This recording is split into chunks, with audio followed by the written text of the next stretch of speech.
I am Stelios Cavadias. I'm the Academic Director of the Entrepreneurship Center, and I'm extremely pleased to welcome everyone on board on Enterprise Tuesday, the last Enterprise Tuesday for this academic year, which means that we have to say goodbye at the end of this session today and see you again in November. But until we do so, we have yet another exciting theme as part of this ongoing terms discussion around the changes in the climate and what can entrepreneurship achieve with respect to that. We have yet another interesting discussion tonight, and we're thankful to our sponsors for making this happen, and also to our guests who graciously spend their precious time discussing, reflecting, and engaging in conversations that are extremely valuable for all of us around these topics. Without further ado, I'm going to fulfill fully my job and introduce the chair for the event this evening. I have the pleasure of introducing Ben Stafford to everyone who's attending tonight, who is the founder and CEO of Regenerate, somebody who has spent a non-negligible amount of time, I would say, the last 14 years in sustainable private equity and venture financing.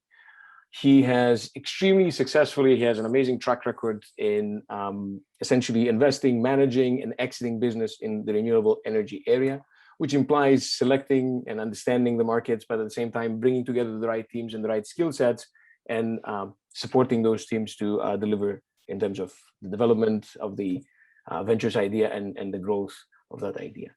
Finally, he is an advocate of the natural environment, but somebody who is walking this very fine line between really adhering to the grand cause, but doing that through financing projects that both drive change, but they are also delivering excellent returns. In that respect, I don't think that there's anyone more suitable for guiding our discussion tonight. So Ben, many thanks for being the chair for the event. Welcome on board. And hopefully we're going to have yet another interesting discussion in that last event of the Enterprise Tuesday series. The baton is yours. Stelios, thank you for that great introduction. I'll have to bring you in for some of our meetings in the future. Happy to come in. Saves me the time of also introducing myself. But thank you everyone for joining. And excellent to have everyone here for the last Enterprise Tuesday. The agenda today is the food system, and in particular, what changes do we need to see in our food system, and how can entrepreneurship help? As we all know, the food system is one of the most consumer-facing industries globally, and has a huge part to play in the climate change discussion. However, fewer people realize that the wider food system, including transportation and logistics, contributes to a whopping 40% of global emissions. And it's the only industry that I can find, at least, which has the potential solution built into its production system. To date, the food system incorporates a wide variety of activities that are climate damaging at this point. There is normally a picture of a cow on the screen, but I'll spare you that today. But there are also many practices that contribute to a sustainable economy. The food system is not exempt from the climate discussion, far from it. We can only transition to a net zero economy by acknowledging the problems ahead of the food system. Change in the food and ag sector has the ability to go much further than curtail climate change. It has the potential to positively improve water quality, biodiversity, human health, animal welfare, and employment for the poorest parts of our economy. Innovation in food and ag is a necessity, and looks similar, to me at least, to the start of the energy transition over a decade ago. We'll learn more from our guests today, how the wider food system can contribute to positive change, or positive outcome for change even, and we have a diverse group of guests spanning food waste reduction, pollinators, and conservation, and I'm excited to learn from their experiences innovating in this complex sector. I'll pass over to our panelists to give a short introduction of themselves and their work. I'll go from my screen. The first is Robert. Thank you, Ben, and thank you, Stelios, and Claire, and Olivia, and everybody for arranging this exciting symposium tonight. My name is Robert Montgomery. I'm a professor of conservation science affiliated at Oxford University with the Department of Zoology. I'm also a senior research fellow in the Wildlife Conservation Research Unit and Lady Margaret Hall. It's my college. I've recently accepted this position, transitioning over from a tenured professorship in the United States to not only grow my research program at Oxford, associated with coupled human and natural systems around the world, but also to be the managing director of the world's first ever conservation venture studio, which seeks to rapidly mobilize research and development activities necessary to develop the next generation of technologies that can evidentially and positively impact the functioning of planet Earth now, rather than talking about it in a longer time schedule. And so that's a short description of myself. I'm happy to be here. And Tessa? Hi, everybody. I'm Tessa, co-founder and CEO of an app called OLIO, and we exist to tackle the enormous problem of food waste in the home and also the local community. And we do that by connecting people with their neighbours and also volunteers with local businesses so that surplus food can be given away, not thrown away. So the app's really easy to use. You just snap a photo of your spare food, add it to OLIO. Neighbours living nearby get an alert. They can browse the listings, request what they want, and pop round and pick it up. We've had 4 million people join us. Actually, sort of last night, about 10 p.m., we passed the milestone of our 4 millionth new user join us. And collectively, our community has saved over 20 million portions of food, which had an environmental impact equivalent to taking 58 million car miles off the road. And we've also saved 3 billion litres of water. Thank you, Tessa. And Tashia? Yes, yeah, thank you for having me, for sure. My name is Tashia Tucker. I'm the CEO and founder of an ag tech company based in London called Olombria. We focus specifically on pollination and looking at supplemental systems to our current pollination system. We use hoverflies, who are already incredible pollinators. They're just a bit underrated and get a bit distracted in their pollination services. So our company develops proprietary blends of chemicals, natural chemicals, to choreograph the behavior of these pollinators. So this is a system that when farmers are struggling in a year like this year in particular, where it's cold and rainy, we can start to bring in additional pollinators to make sure that we're able to ensure fruit harvest at the end of the season. We are in the stage now as a startup of developing our pilot trials with large customers, which has been going pretty well. Our last trials, we were able to get nearly a 20% increase in strawberry weight from using our system, which was quite significant for strawberry growers. Thank you, Tashia, and thank you, everyone. Very interesting panel this evening. I'm glad to be chairing the Enterprise Tuesday today. I believe the food system is about to embark on substantial change in the next 2 decades. And we're already seeing widespread discussion from politicians and innovation in protein and livestock farming and vertical farming, to name a few. The first question that I have for our panelists tonight is directed towards Robert and Tessa. It's often discussed that our food system is broken. Each of our panelists have different parts to play in the food system, but can you describe from your perspective which part of the food system is broken and why? And who would like to take that one first? Tessa, feel free if you'd like. Go for it, Robert. Robert, you're the first to de-mic. Okay, well, we have successfully added deference to the conversation, so now I will proceed. Yeah, thanks, Ben. That's a really interesting question. One of the things that I've been thinking about of late is a primary pathology in the food system, which is consumer expectation for access to various products. And looking back in time, I see that this substantially changed in sort of the post-war World War II period. With rapid mobilization, the boom of the 1950s, in which case the consumer began to recognize that products could be fed to them with marketing, high degrees of marketing associated with it, and that they could access certain products at the touch of their hand and year-round. All of us are guilty of it. I'm actually guilty of it right now because I have gotten really into blueberries, thinking that's going to save my mental energies and leave me mentally acute well into my octogenarian years. And so I've been eating a lot of blueberries lately, and I've been eating them year round as well. And only when you look at locally sourced products, do you realize how absurd it is to be eating blueberries in the middle of winter. So I think that resetting consumer expectations for locally available products is one of the primary challenges that we have, because I want something and I want it year round, and I don't really pay attention to where it comes from when I make that purchasing decision at the grocery store. That's one of the primary pathologies that's been brewing in my mind as of late. And part of that, of course, is what you have already stated, Ben, in terms of the amount of carbon that is exhausted via global shipping and distribution, trade finance. It's a huge user of carbon, a huge burner of carbon. And if we actually reset expectations to the point at which people were making consumer decisions based on locally available foods rather than foods that we want, and if they're shipped from internationally, then that's fine, then we might actually begin to chip away at that in more of a holistic perspective. So that's where my head has been at lately, in really thinking about the costs of the drastic change in consumer behavior that's happened over the last 50 years. I'm happy to build on that. So at a high level, I think that the food system is profoundly broken, pretty much whichever way you look.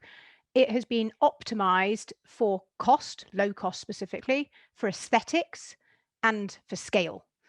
And what it has not been optimized for is nutrition, health, taste, or sustainability in any way, shape, or form. And I could talk at great length about any of those sub issues. I guess one point I do feel sort of quite passionate about, but I won't talk about now, is I think in many ways sort of big ag and big pharma are these sort of two evil symbiotic twins who sort of mutually reinforce each other's existence. And I think we're going to have to sort of break that relationship through specifically addressing the role of food and food production and its impact on our health. But the area that I'm really focused on is the issue of waste. And that is where our food system is also extremely broken. So specifically, globally, a third of all the food we produce each year gets thrown away. That is worth over $1 trillion and is an enormous marketplace inefficiency. Alongside that, we have 800 million people who go to bed hungry every night, who incidentally could be fed on just 1/4 of the food that we waste in the Western world. And we also have widespread hunger in a country like the UK or such as the US as well. And then the other way in which food waste is absolutely devastating is its impact on the environment. So if it were to be a country, food waste would be the third largest source of greenhouse gas emissions after the USA and China.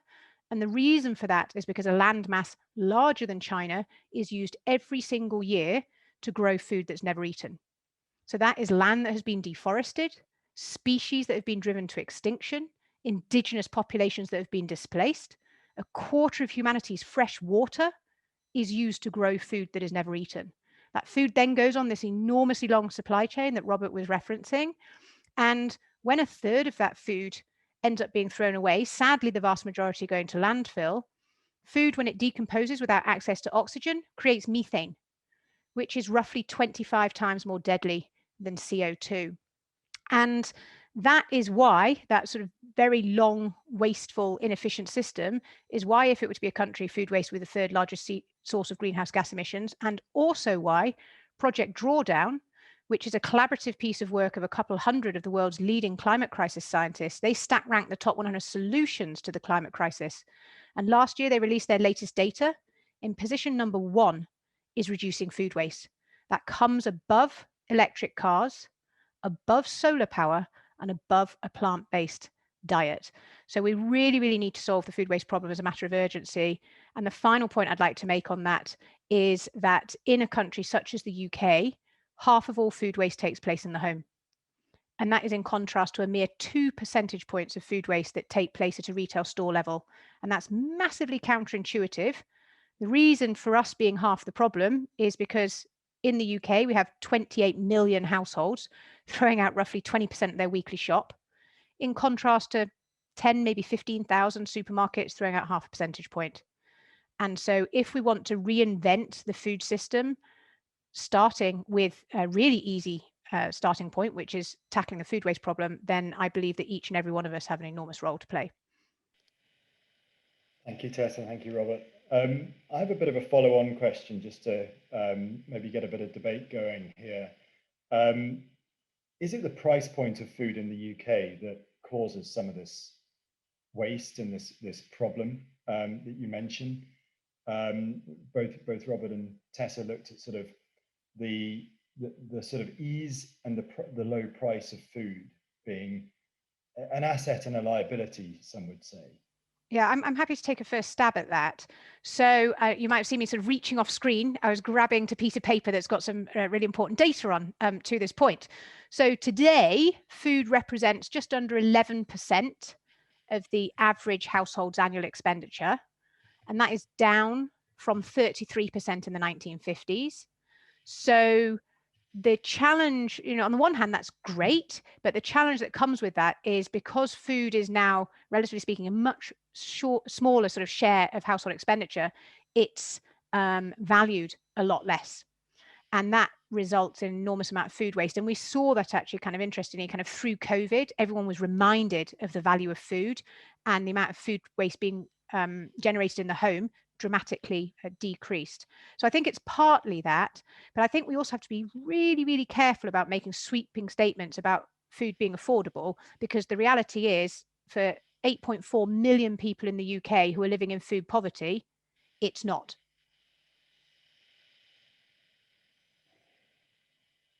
Robert, do you have anything to add?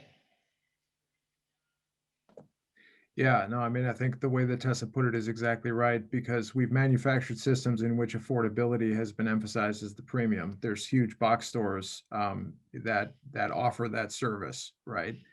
Irrespective of quality and nutrient efficiency, irrespective of all those things, the price point is the issue, and the driving factor for consuming those products. But everything is relative. And there's a lot of rhetoric right now about millennials and Gen Z really liking sustainability products and things like that, and being willing to pay more for sustainability products versus the competitors that are these more affordable options. And that's all well and good if you happen to be in an economic bracket where you're able to afford those luxury decisions. Where we've gotten sideways is we've gotten out of the realm of real local production of foods. Think about the role of allotments in World War II, for instance, in Britain. I mean, hugely valuable, immensely valuable, part of the war effort, indeed.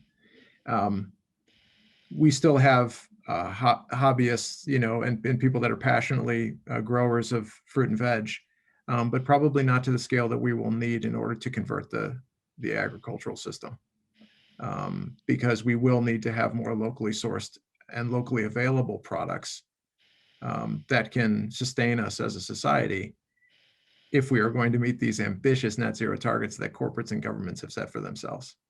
So there are a lot of law of unintended consequences that will play out here over the next few years as the governments and the corporates are racing to meet these net zero targets. And one of those is going to be what happens locally, and how can we be empowered to contribute to a more efficacious society via our food system choices. Thank you, Robert and Tessa. And moving on from that, the global food system does have a huge part to play in the climate change and the reduction of climate change. But also, I mean, food waste, just like a lot of other parts of the food system, play right the way across from a climate impact. But I think the position of data in food has to improve as well. And I think looking at food on price only is an area which is evolving, but is also especially the kind of the next generation, so to speak, I think are now looking at the value of food from an impactful standpoint. And I think this is a direction we're certainly moving. In the last decade, unfortunately, it's gone in the opposite direction, and the food system has actually continued to be a bigger emitter, and made things worse from a climate perspective. However, in the last 10 to 15 years, the energy sector has received a brunt of focus from climate change, and we've seen huge innovation in this sector, from generation technologies to software development in electric vehicles. And with the energy transition now in full swing, there's increasing focus on other industries and especially ag. I'd like to know, and this is a question for all the panelists, how the panelists see the climate agenda impacting the food system. We've already touched upon it a little bit, but I think maybe starting with Tashia, it'd be good to understand how you see the climate agenda impacting the food system in the context of your own company. Yeah, I mean, I think this year is a really great example of how climate is starting to impact agriculture. I mean, we're seeing delays within the crop that we haven't seen in thousands of years. And cherries and berries right now that should be blooming and ready to be harvested are pushed back by weeks or months. And that has a complete knock-on effect. So when we're out on farms, typically you would see a huge range of pollinators that are out there, bees and bumblebees out there doing the job. But when it's cold and wet and rainy, they're not doing the job. So the more that we want these strawberries and blueberries year round, the almonds that we love to have, starting to balance out the reality of how these crops are functioning versus our need becomes quite a huge issue. And the more we start to adjust for that, if we take the beehive rental process, for example, especially in the US, where in February, it's almost every single commercial beehive in the country gets on the back of a lorry and drives from Philadelphia to California and, all around the country and starting to spread these diseases. Not only is it a transportation and a huge impact in that way, but the way that we're starting to plant now makes it so that we don't have these insects and this diverse range of pollinators that are around from our perspective. I'm speaking specifically from pollination, but I think it's a huge area that we need to start to understand. And if we're touching back on eating locally and having this sort of produce, we also have to adjust how our preferences are. If we're eating locally and we live in London, almonds, chocolate, saffron, all those things aren't local. So we want almond milk in our morning coffee, then, how do we start to adjust our actual needs and preferences versus what we have available? And developing systems that at least bring some sort of natural system back into how we're doing that is at least a part of a step of what we can do. Thank you, Tashia. Tessa, do you want to have a stab at that question? Yeah, so I guess I'll look at it from the consumer perspective, which is where OLIO mainly plays. I think there's a couple of ways in which the climate agenda is going to impact the food system. One is that we're going to have growing demands from consumers to have full transparency and data and information about the food that they are consuming. And so I really imagine that we will move on, if you think of the current sort of food traffic light system that operates purely addressing kind of the nutritional impact of food, I believe that the next natural evolution of that will be a much broader impact labeling on our food to empower consumers to take the right decisions. We're inevitably seeing a shift towards a much more plant-based diet, and that's really accelerated over the past kind of 24 months or so. And I think that as a lot of the big investments that have gone into some of these startups that really innovating that space start to come to market, we're going to see that accelerate even further. Another interesting trend that we're seeing is much more direct and shortened relationships connecting farmers directly with the end consumers. And so Farm Drop, for example, Riverford, people like that are growing their businesses very rapidly because people are wanting that more kind of direct connection. There's lots of other ways, but I'll leave it at just those couple for now.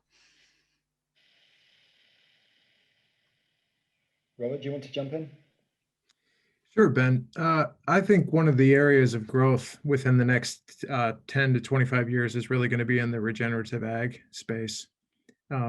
We're learning a lot from how we can modify agricultural designs from essentially monocultures to more diverse environments with altering the spatial configuration and indeed the tools that we're using in order to grow food and then to harvest that food. And we're rapidly mobilizing for different outputs that are associated with carbon capture of these regenerative designs, better fallow routines, basically crop rotation routines, where we're learning a great deal about the role of that can play in addressing the climate crisis. And within that context, of course, there's the coupled biodiversity crisis as well, and the biodiversity connectivity with croplands and the way in which we've depleted the environment from that perspective as well. So I think that what we're learning now is not only can there be great benefits for carbon capture, but there can also be great benefits for biodiversity if we focus on these sort of smart agricultural designs that have these regenerative approaches that are kind of built into their infrastructure. Thank you, everyone. Another small side question. Livestock. Are these the enemy? Is this the sort of the oil and gas focus in the ag sector, or are we barking up the wrong tree? Excusing the pun. Tessa, you touched on it. Maybe you want to follow on this question. I would probably defer to Robert, who I'm sure has much more of the data analysis than I do. And also, full disclaimer, by the way, my parents are dairy farmers up in North Yorkshire.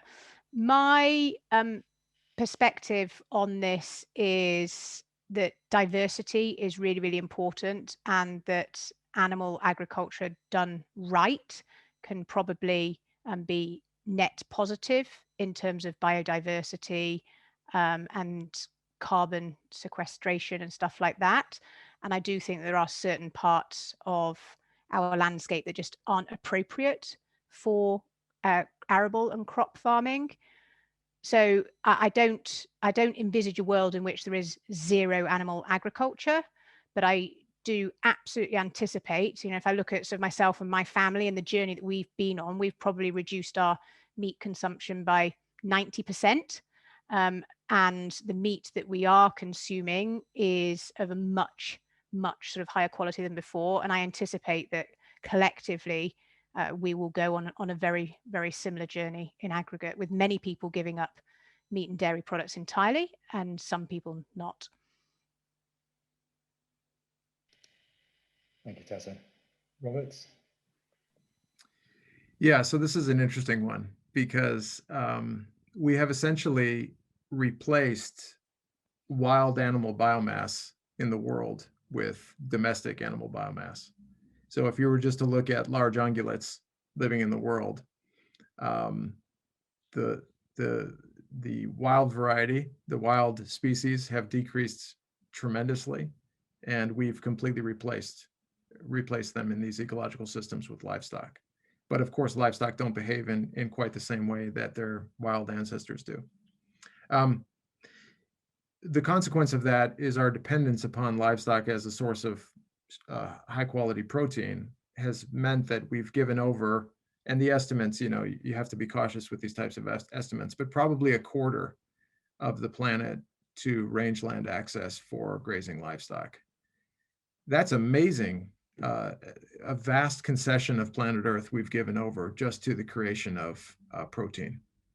So not only that, but if you look at the list that Tessa referenced on the drawdown study, among 5 of the top 10 of those issues relate to the livestock, the broader meat production system. And so we know that in order to again meet these ambitious targets that we've set for ourselves in terms of drawing down carbon, we know that livestock are going to be integral to that. Concurrently, we've had tremendous growth in plant-based proteins. And you have groups like Impossible Foods, born out of Stanford by CEO and Chairman Pat Brown. They're about to go for a public listing, perhaps a $8 billion company. We'll see how it floats on the open market. But early investors being Jay-Z and Beyonce, there's great belief in that as a system, as a disruption. Pat Brown has set himself the target of replacing meat as a protein source by 2035. That might be well and good in the global north, but when you transition into the global south, that's where you'll have some profound challenges. So much of my research program is situated in sub-Saharan Africa, where livestock are not only a source of protein, but they are also a source of cultural identity and human heritage. And so how easy would it be to take that sort of Western philosophy of, we need to do this for the sake of saving the planet in terms of carbon, and take that into sub-Saharan Africa and have that make sense, where the livestock are of so much more importance than just movable protein. So I think we do have to be cautious and careful about these targets that we set for ourselves, and recognize that the implementation of these will exhibit profound variability globally. And what might make sense in one place might be completely inappropriate to suggest in another. And I just want to raise that as an issue, because it isn't like we're all going in the same direction. We have a hugely variable human society around the world, and we are going to respond to these challenges in a very different way.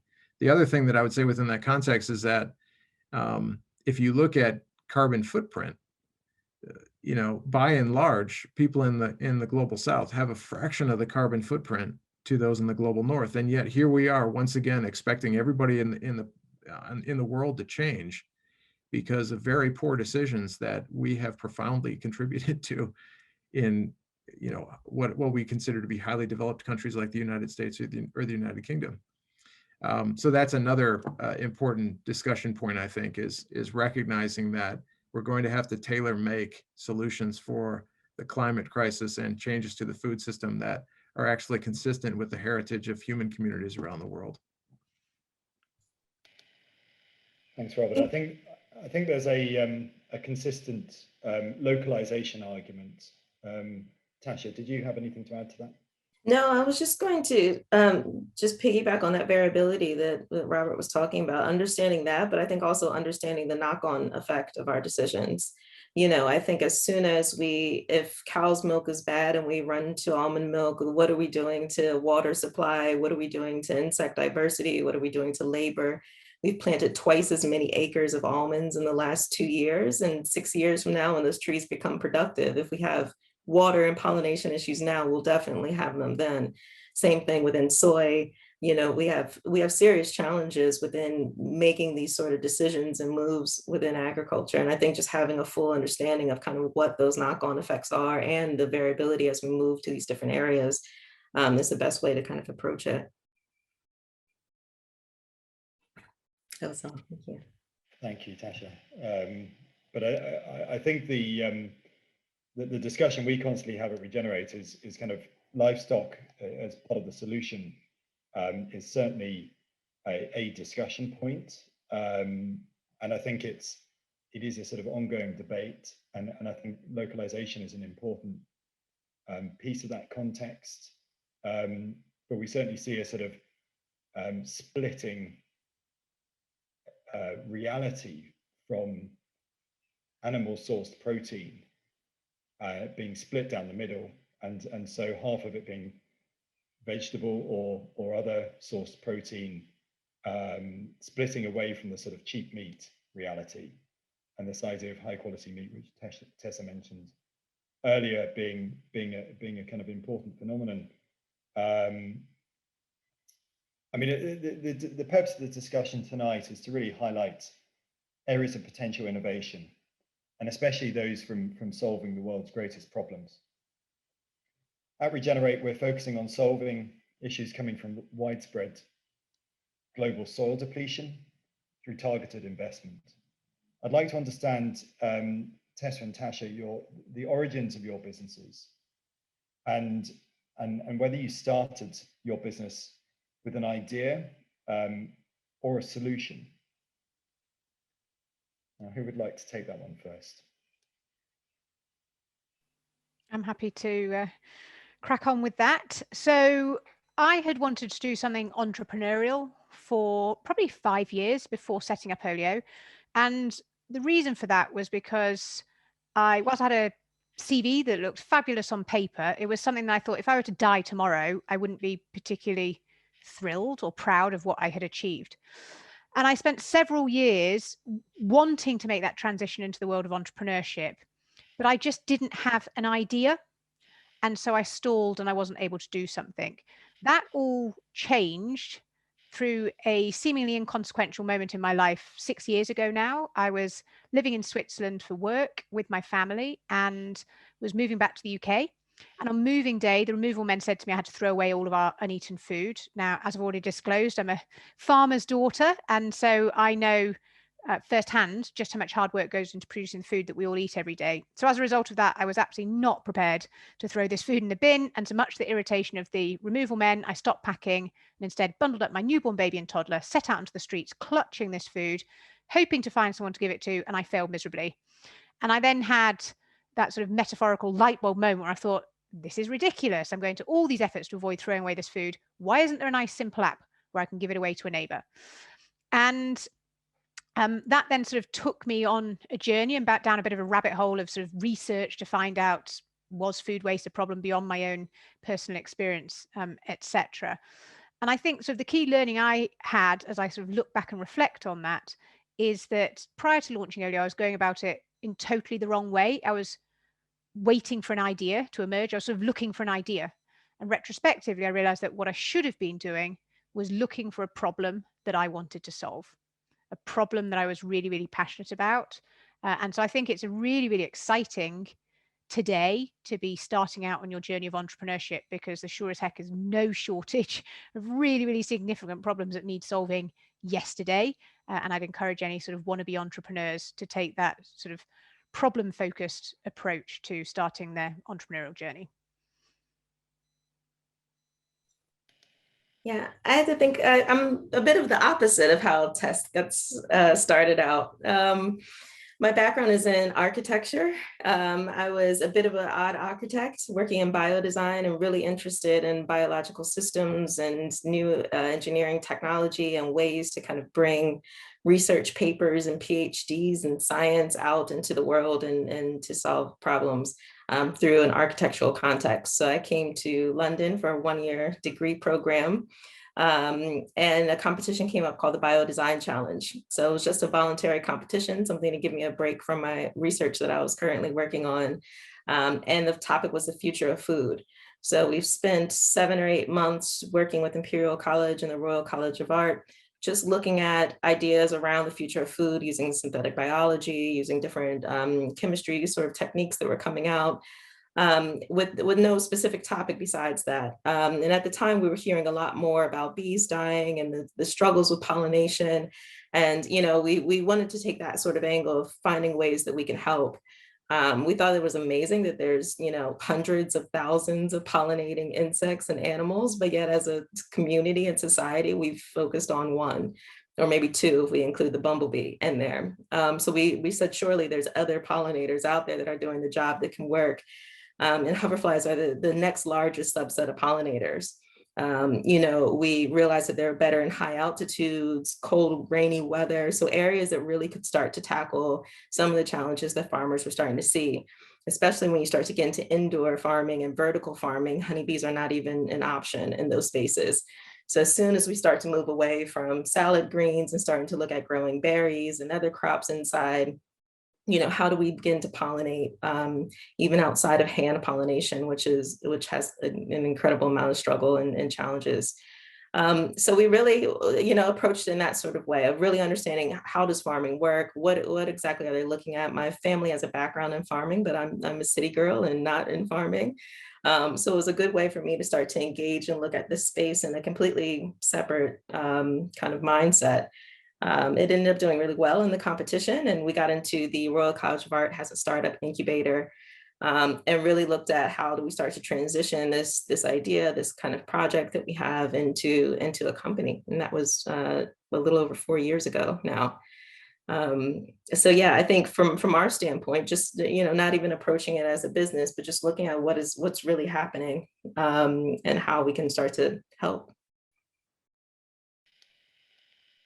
Thanks. Another quick follow-up question on actually, you know, sort of falling or getting into business. I always think it's kind of, you end up somewhere and you sort of realize that you've got something, and then you start you start going. But in a sort of, when it turned from an idea or a problem that you were solving into an ignition point, what was that point where you sort of realized there was a company there and you were able to sort of scale it up?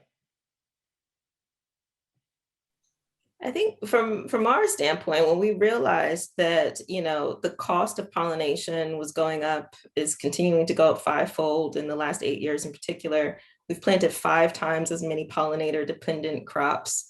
And worldwide, we're spending over 4 billion each year just on renting and purchasing beehives. And the fact that they're dying, and we continue to hear stories every year about the struggles that they're having in that home market.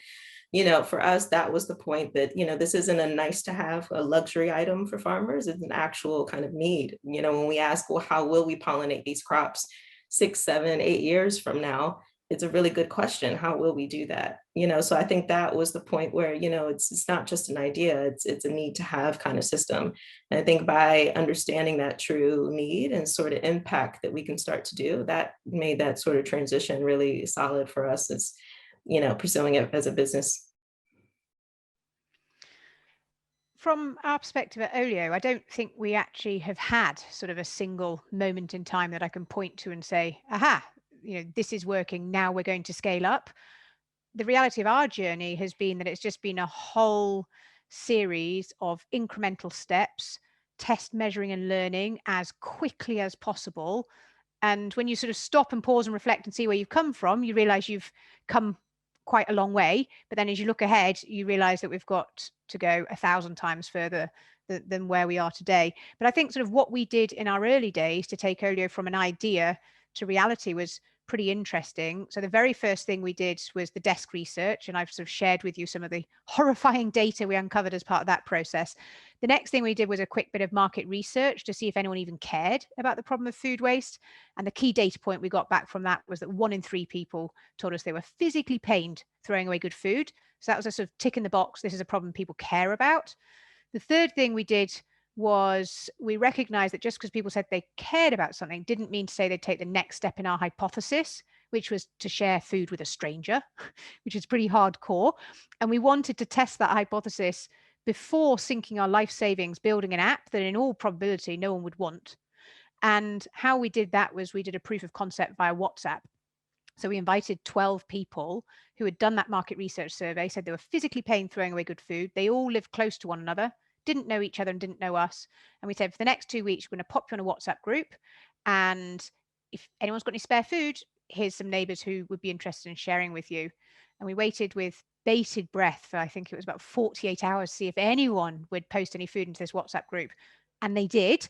And they did it multiple times over that 2-week period. And at the end of those 2 weeks, we met face to face with all of the participants. And they said to us, you absolutely have to build this. It only needs to be slightly better than a WhatsApp group. And how can I help? And that was then what really kind of kickstarted us onto our journey of getting the first version of the app built. And then just an enormous amount of rapid experimentation on a pretty much daily basis thereafter.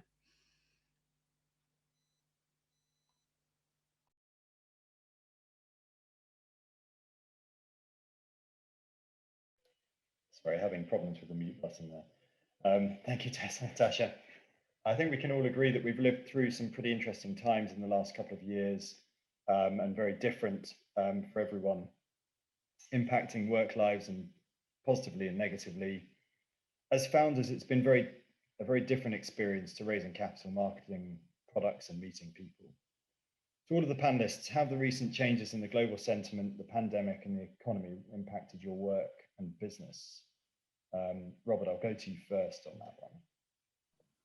I think now as we're emerging from this pandemic and we're seeing the role of the vaccines in preventing against the intrusion of these various variants in the UK. We're not quite there yet, but in a moment, in some time, we'll be able to take some reflection upon what is exactly transpired. And we entered a period of austerity like we've never seen before. Collective austerity, where as a society we came together under the understanding that coordinated human action was necessary to see us through this pandemic. that could be a very unique moment for change, in that it could articulate to all of us how we can be empowered to make a more sustainable society if we actually endure some very difficult things in the near term. I think also we'll probably contemplate on what has transpired and what are the additional lessons that we've learned. And I think it's still too soon, because we're still caught in the midst of this pandemic, and around the world, you have cases that are rising rapidly. And so it is still too soon. But one of the natural things that will come is, what did we learn from it, and what did we accomplish in the middle of that pandemic? One thing that I know I accomplished was I moved internationally. I don't recommend it, but moving with my wife and 2 daughters, 10 and 4 respectively, across the Atlantic to the UK, basically emerging from quarantine and then stepping directly into lockdown, and then trying to start a new initiative, this new center at Oxford, presented some profound challenges, which all of it we navigated in real time. But I think the one thing that really resonates with me is the extent to which we have reset professional expectations in the middle of this pandemic. It has now become the norm, practically, to have back-to-back Zoom meetings. And the transition back to whatever this new normal is going to look like can't have that level of efficiency, because we do need to have some time walking across campus, or catching a bus across London, or going into the underground, where we've got 15 minutes to clear our heads and spend some time walking through a city park or some version of nature. And so I think what the pandemic for me has done is it has emphasized the importance of in-person meetings, because I realized just how much we haven't been able to move forward with various things that we thought were, more or less trivial, because we haven't been able to create those contacts with folks that you can only get from being in the same space. You can have a lot of meetings on Zoom, but I don't think that you can necessarily develop the same type of authentic relationships that you have if you're actually in someone's company and able to read their body language and able to maybe walk and get a cup of coffee or equivalent. So I think that connectivity has really been a challenge for us, but again, we're excited to see what the new normal is going to look like.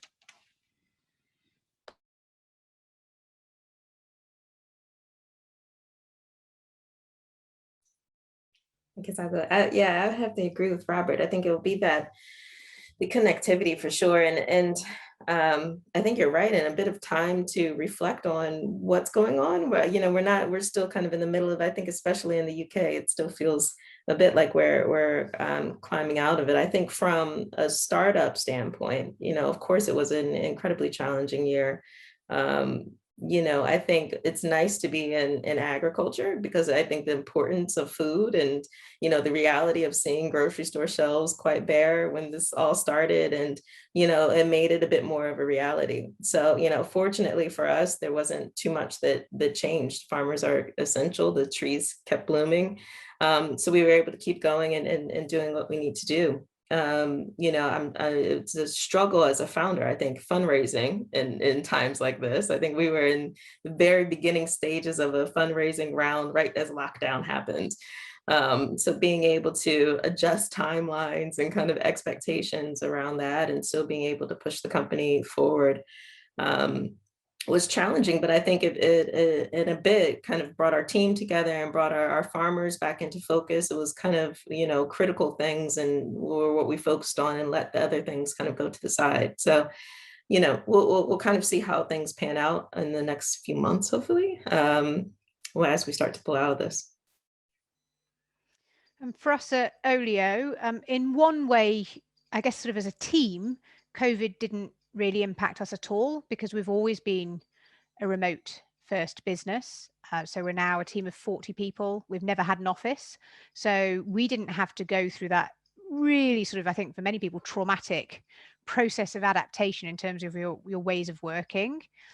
But where COVID had an enormous impact on our business, I guess sort of in the sort of day or two of lockdown being announced in the UK were extremely tense, because it was deeply unclear whether a neighbour to neighbour food sharing app could continue to exist and operate during a global pandemic.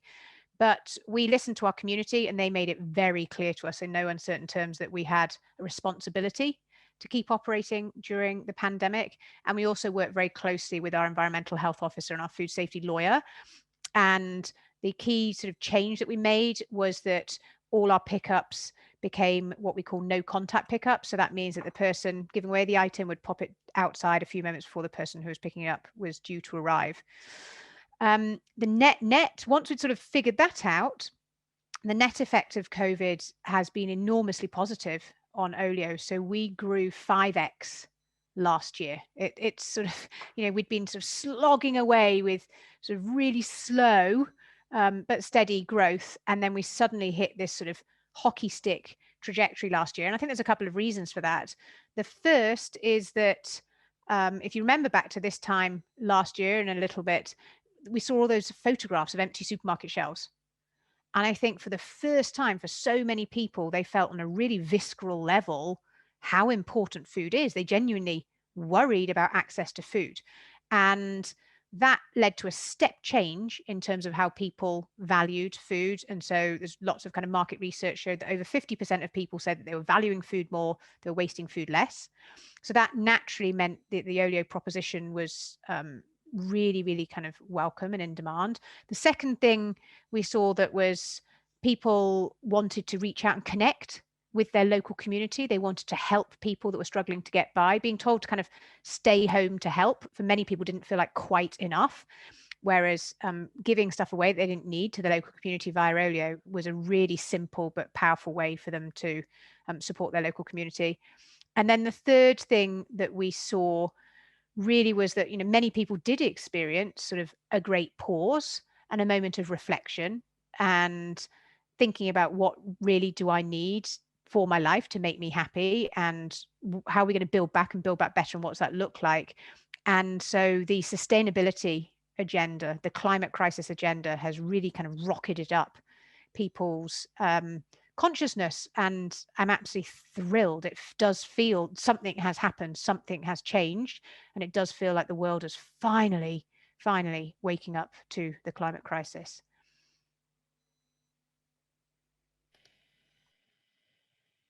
Absolutely. I think we've seen that across the ag sector. I think the climate crisis has hit food and ag, and you do see big global companies now sort of struggling and panicking to innovate very quickly, which is great news for this sector. Another part of the sector which is under emerging pressure is the importance of the sort of natural capital element, and the integration of natural systems with the economy, really. The appetite's dramatically increased since the beginning of the pandemic, with a huge amount more funding being directed towards naturally driven projects, and the emergence of increased innovation in this space. We ourselves have seen it within Regenerate. We're certainly steering more towards naturally focused projects, and projects which are in response to sort of global problems. Robert, Tasha, you're working deep within this space. Natural capital is a key consideration for the food system going forward. How can plants and insects help us to farm better, more sustainably? And I understand you both probably have some good examples. Tasha, why don't you take that one first? Yeah, I mean, I think we're seeing a rise in the way that we understand insects and actually look at how we treat insects in terms of whether it's alternative protein or in this pollination space. I think there's just been so little that's been studied or known when we actually look at the entomology community and what we know about biodiversity. you'll hear studies everywhere from there's been a 75% decline in insects over the last 25 years to 50% decline. But the reality is we just don't actually know. You know, we've been depending on entomologists to do site surveys. So it's a human standing at a spot for about 30 minutes with a clipboard and manually counting the insects that they can see in that particular space. On 3 different spots in the land, and then we can move on. And that's, you know, that's kind of the information that we've had. From a farming perspective, it's even the same within honeybees. You know, how many bees do we put per acre is just something that we've always done and have kind of felt. So for us, being able to provide data to growers first, so that they kind of understand what's going on in their farm and in the pollination space, but also being able to provide a solution. You know, I think we can give farmers billions of data points, whether it's hyperlocal weather or fertilizer sensors, or, you know, there's a sensor for just about any sort of input that we could have on the farm. But then what do we do with that information?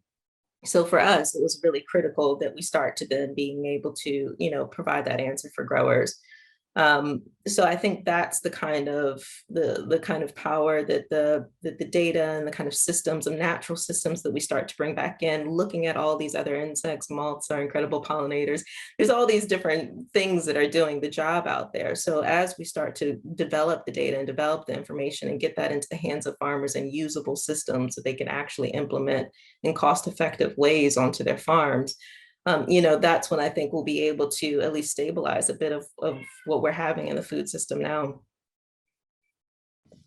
Yeah, I could not agree with Tasha more.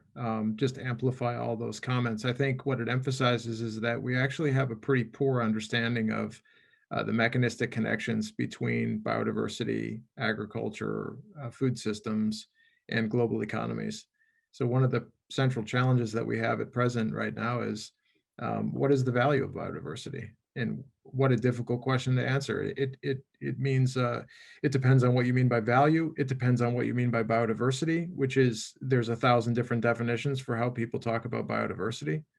So there are some huge challenges with the Dasgupta review that Cambridge put out earlier this year. You know, you had the first effort to really emphasize the importance of biodiversity for the functioning of global economies. But the design challenge that comes from that is exactly how to estimate that. And what it's going to be dependent upon is data collection across scales, exactly as Tasha was describing, to really understand the mechanistic connections herein. And it's of tremendous need because we have the climate crisis, because we know that if the global temperature increases by 1.5 degrees, then really bad things begin to happen, and that motivates action. We are hard pressed to come up with a comparable calculation for the consequences of biodiversity. And without that number, we really will have a difficult time moving the needle. So I really see that as a central challenge here moving forward. And we do see a lot of movement in that space. Kew Gardens, for instance, just announced today that they're mobilizing a living laboratory, right? Oxford is doing something very similar. I'm sure Cambridge has something similar to that. And other institutions around the world are now trying to set up these test plots, in which case they can do case control and experimental designs to try to figure out exactly what's going on. But right now it emphasizes we have a pretty poor understanding because we've used historic practices as crutches for what we're doing right now. And we're realizing that that might not be a very wise decision.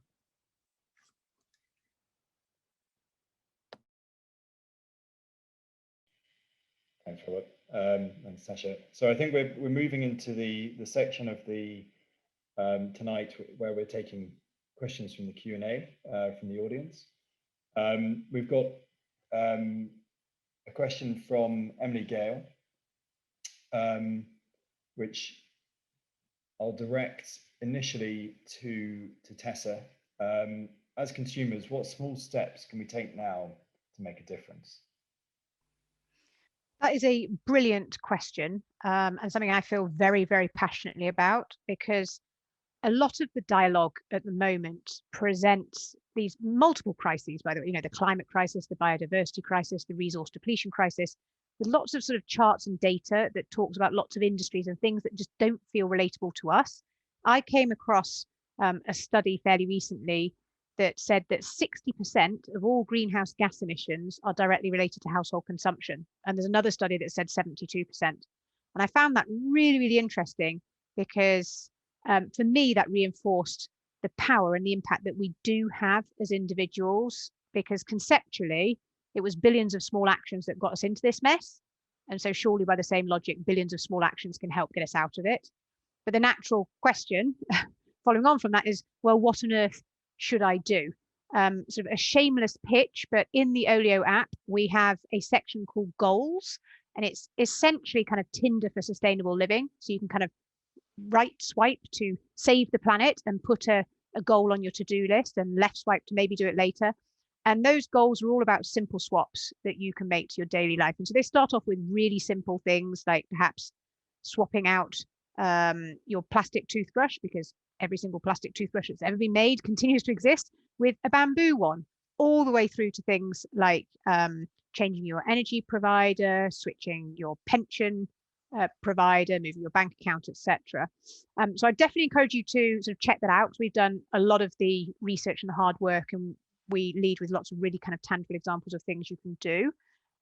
Given that this is a conversation about food, and also actually kind of just more broadly, I do believe that the decisions we make around food is arguably one of the highest impact ways in which you can make a difference to your family's personal carbon footprint. Clearly, reducing your food waste is a super simple, high impact way to make a difference. And then I think you need to be kind of looking at what you're eating. And so kind of taking yourself and your family onto that journey of reducing your meat and dairy and processed food consumption and swapping it out for food that has been grown more locally, more in season, more organically or regeneratively, is going to have a really significant impact. And the really important point I'd like to stress is a lot of people assume that leading a more sustainable life is all about sacrifice and it's expensive. And actually, in our experience as a family, that couldn't be further from the truth. We have actually saved a lot of money by completely changing our consumption patterns, and we are sort of healthier, happier, richer than we've ever been. So it's absolutely not about sort of a life of sacrifice. And a final point I would say, I have written also a blog post. So I'm at Tessa LF Clarke on Medium, and it's called 75 Simple Swaps to Reduce Your Waste. And there's lots of really, really tangible examples of things you can do to reduce the waste footprint of your household. Thank you, Tessa. Tashia, do you want to jump in here? Yeah, I mean, I think from our standpoint, it's really about having information and knowledge to make appropriate decisions. You know, I think there's so little information, like we were saying, that with understanding where our food comes from, the work that goes into it, the processes, and the sort of effect that our decisions start to make, the more we have a greater understanding of how that process really works, then we can start to make decisions within moderation, I think, is the approach that's really great. Because as soon as we start to swing to one particular system, so we get rid of something, but we have a tendency to then latch on to something else, which has the same sort of effect. So I think by having this sort of knowledge of exactly what's going on within our food system as much as we can start to make more informed decisions as a consumer. Small things that you can do at home, pollinator's sake, is just leaving your yard natural, you know, really having natural wild forage areas. As much as me, the American, hates to say, don't cut your grass. Yeah, maybe don't as much, you know, that allows these sort of areas to start to come into play, especially in cities where we're just creating these environments that aren't suitable for pollinators.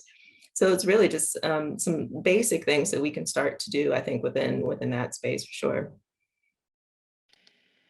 Thanks, Tashia. We certainly saw during the pandemic when roadside grass areas couldn't be cut, a emergence of biodiversity in places where I think it wasn't expected. Robert, do you want to add anything to that question? Just to piggyback on both what Tessa and Tashia talked about, I think empowering oneself and one's family via facts. So, I mean, some of the things that can be really helpful is just to take stock, you know, of your consumption. What are you eating on a day-to-day basis? What are you throwing out? Where is it going? Where did it come from? Doing a carbon footprint calculator. There are a number of utilities online that can help, where, you know, it guides you through 30 questions and all of a sudden you have an estimate of your consumption of carbon. And what would it take to get to net zero as a household? And how does food fit into that? right? How does where we get our food from, how does that change the way that our carbon footprint is calculated? So you could do some scenarios. You could do a test run on the weekend where you take your family to a local farmer's market, you buy all your fruit and veg locally, and then compare that to the type of footprint that you might have if you went to Waitrose or Sainsbury's and did a similar shop.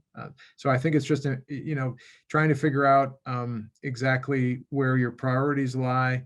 And that can be done just by collecting some data on habits. Oftentimes we just sort of, we buy at the grocery store what we always buy. We don't really think about it. And sometimes when we think about it, that can be enough of a change. Thanks. Next question is from Samsaran, probably for Robert. From your experience, what practices can the global north learn from the global south in terms of sustainable and circular food systems? Oh, wow. I mean, where would I start and where would I stop? Unbelievable amounts of information can be garnered from the time that I've spent in the global south in terms of how to live sustainably. I was at another symposium in Oxford a couple of weeks ago, and it was a paired climate and biodiversity crisis. And Chris Goodall, local Oxfordshire author on climate change, was providing the presentation of climate, and I was providing the presentation on the biodiversity crisis. And then, much like we're doing now, we had an interesting Q&A.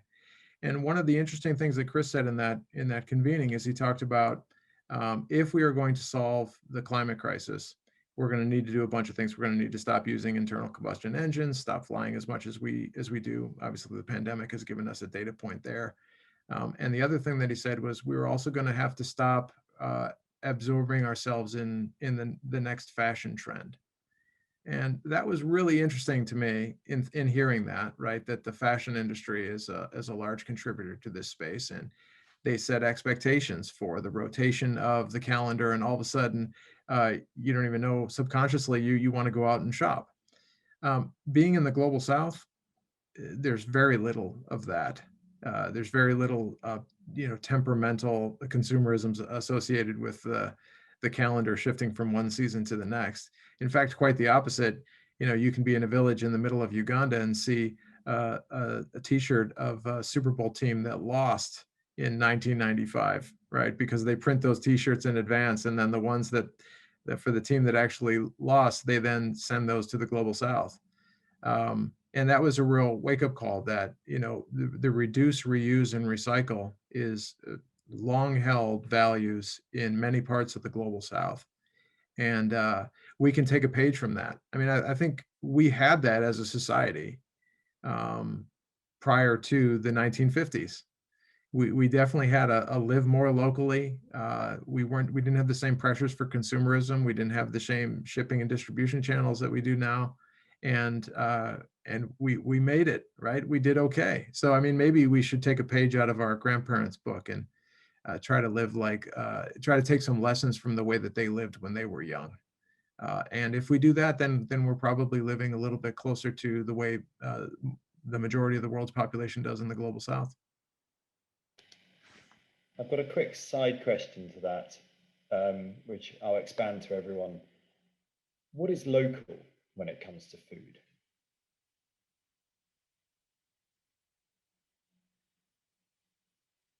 Robert, do you want to chime in first? Well, if you go to some bougie restaurants, they'll say everything was sourced within 100 miles or something like that, right? So there's always been an era of artifice that has been associated with that. And I think local has been very difficult to describe. Moving forward, I think local will become increasingly more proximate to where we live. I think that will have to be a necessity in order to create a more prosperous and sustainable future, because that will mean that we're likely driving less.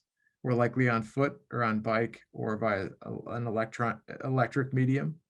So I think that definitional structure of what local means is actually going to become condensed rather than increase in size. That would be my guess.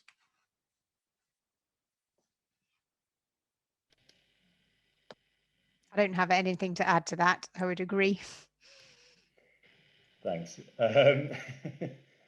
So the next question is from Leston, probably one for Tessa. For food sharing, was there concerns about food safety, and how did you resolve or address this? In a word, yes. So we did a couple of things. Before we even launched, we retained the services of one of the UK's leading food safety lawyers to check that what we were wanting to do, i.e. connect neighbours to share food via an app, was going to be safe and also legal. And thankfully on both counts, it is.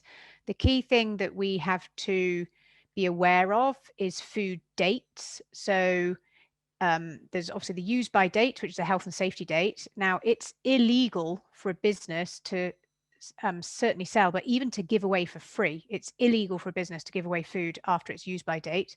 However, it's not illegal for you to give some yogurts after their use by date to a family member, of course. We, however, took the decision from a brand perspective not to allow food after its use by date on the app.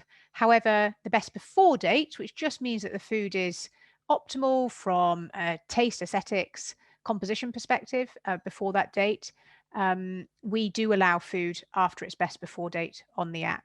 We have all users on the app have user profiles, star ratings. Any listing on the app can be reported to us and taken down. And then sort of underpinning the Food Waste Heroes program, so that's the program where we have 27,000 volunteers matched up with local businesses. We have a very robust food safety management system on which we train all of those volunteers to ensure that they are safely collecting, handling and redistributing that surplus food from businesses to their local community. On a day-to-day basis, though, what occupies a far greater mind share is not actually food safety. It's how we can get our community to continue to be polite and friendly and kind and reliable to one another, get people saying pleases and thank yous and stuff like that. That sort of is the much bigger challenge on a day-to-day basis. Thank you, Tessa. The next question is from Bobby. Are there any startup programs or funds which you'd recommend for early seed stage within the food sustainability arena? Anyone willing to take that question? I know that there are several. I just can't remember the names of any of them. I get, emails into my inbox. It feels now certainly like almost kind of on a weekly basis, but we're now sort of a step on from that stage. I think that Rabobank has something, but I can't recall what. And then the other thing is I would also look beyond just kind of the food sector, but also look at impact accelerators and investors more broadly. So in the UK, I know that Bethnal Green Ventures have really kind of carved out a pretty unique space backing impact startups. Also Mustard Seed, they don't have an accelerator as such, but they are an early stage investor in impact startups.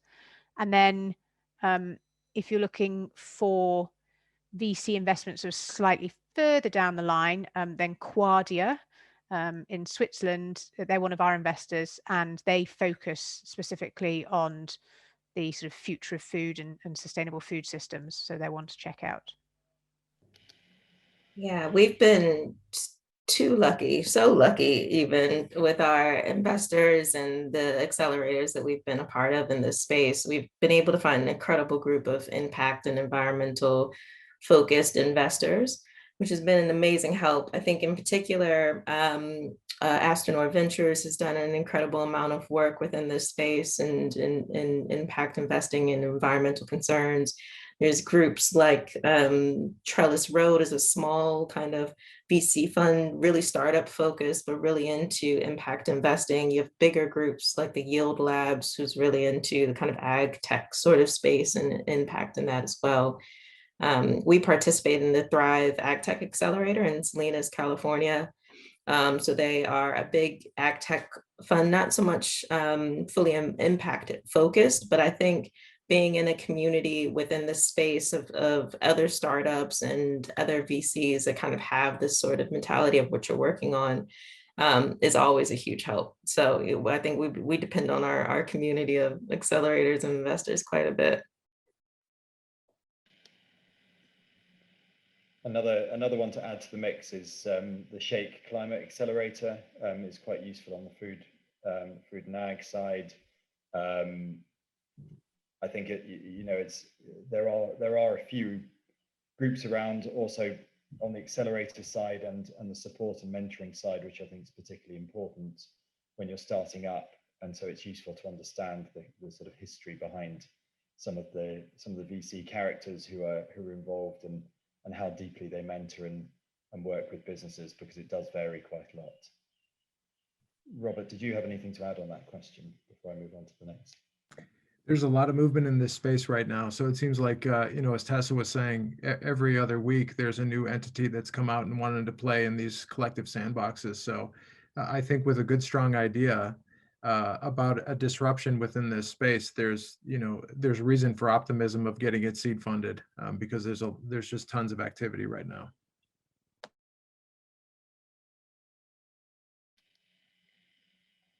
Thanks, everyone. So I think we've got time for a couple more questions before we move to sort of closing remarks. One question for Tashia. Canada imports queen bees primarily from Hawaii. In order to reduce the carbon footprint of this supply chain event, what alternative pollinators could Canada also use?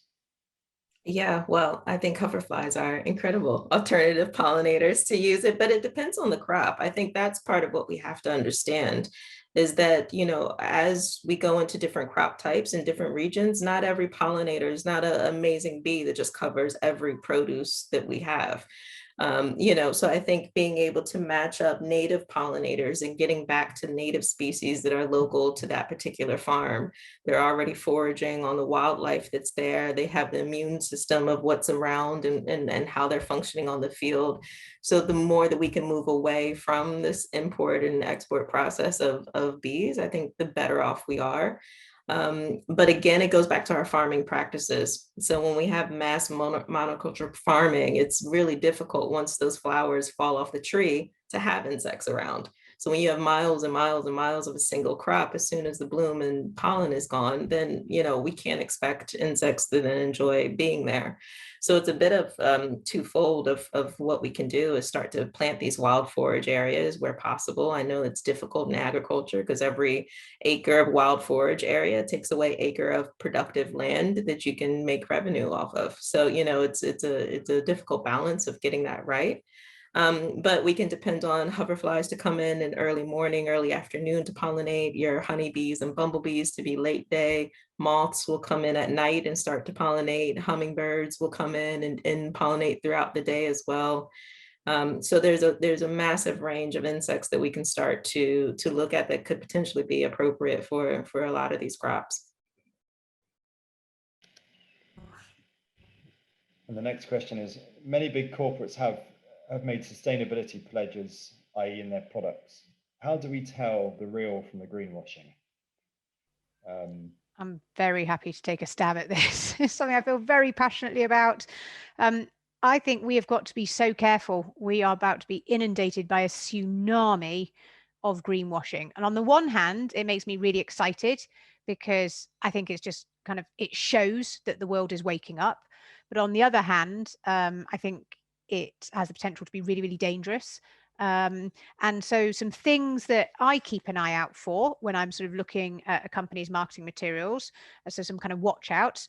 The first one is that, whenever someone is trying to sort of flog something to you that is brand new, no matter how much it might have some sort of greenwashing language around it, you just always need to remember that the most sustainable purchase is the one that you don't make. And so you should always be thinking about, well, is there a better model where I can kind of reuse something? Do I have to buy this product sort of brand new? I think the second thing to watch out, there's lots of talk now about products that are made from various sort of recycled or upcycled materials. Now that is fantastic. Clearly it's better that they're made from those types of materials than kind of virgin materials, but you still have to think like, what is going to happen at the end of life of that product? And I think that's kind of really, really important as we have a waste crisis as well. And too many of these products at the moment are being kind of touted as very green because they're made of upcycled stuff, still are creating an enormous problem at their end of life that no one is directly tackling. I think the other really big watch out is recycling, which is my real bugbear. You know, we are not going to recycle our way out of this crisis, not even anywhere close. And I find it infuriating when some large corporates are positioning, you know, the fact that you can recycle their plastic bottle as this is now a green product. And if you haven't seen it already, please do check out Greenpeace's latest amazing video on YouTube, which really visualizes the fact that I think only 10% of all our plastic recycling that we kind of put out to be recycled in the UK is actually recycled, and the rest of it is dumped elsewhere.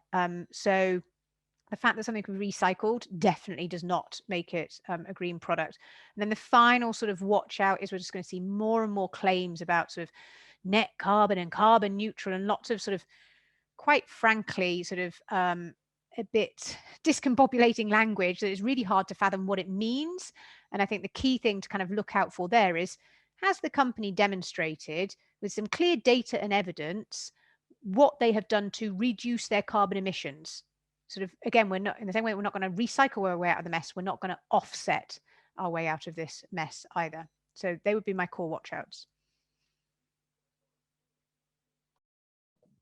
Yeah, I totally agree. I think the other thing that'll be a part of this is smoke and mirrors from the big corporates, where there'll be a lot of clever language in the description of what they're doing. And then when you begin to dig a little bit, they say, oh, no, don't worry about that. These are not the droids you're looking for. You know, like, don't worry about what's over here, right? And the problem is that the clever language oftentimes is enough to get through the gate.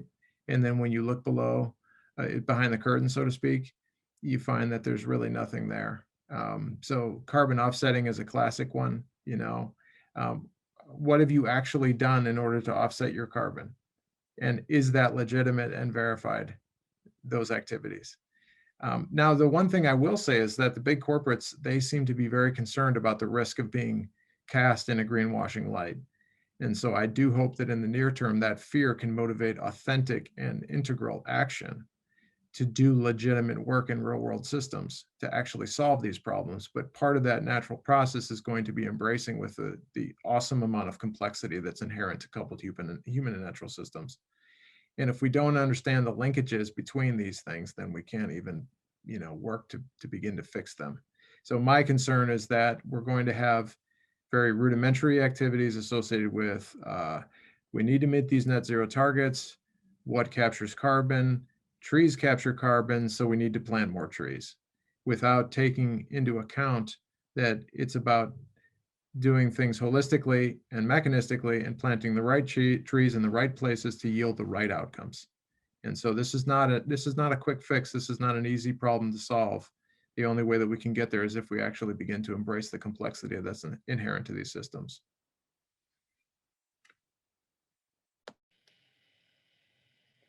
Thank you. Some very good responses to that question. And I think greenwashing is particularly a worry across the board for most people working very hard in this industry and innovating and differentiating themselves within both food and ag, but also within the wider climate agenda. I'd like to move to thank everyone for joining the last Enterprise Tuesday, and thank the panelists for participating. I think this has been a very interesting discussion. There are certainly some very unusual ideas that I didn't understand before, and actually sort of helpful tools to be better, and I think change our way. And as everyone here has said, starting at home is the best place to start, and innovations in this area don't necessarily need to be redeveloping a wind turbine, or, you know, these are there are a lot of scope for innovation in this industry, and we are starting in the food and ag transition, which is very exciting, coming from the energy transition. And I think the next 1 or 2 decades is going to certainly change the food and ag sector beyond recognizable doubt. So thank you, everyone,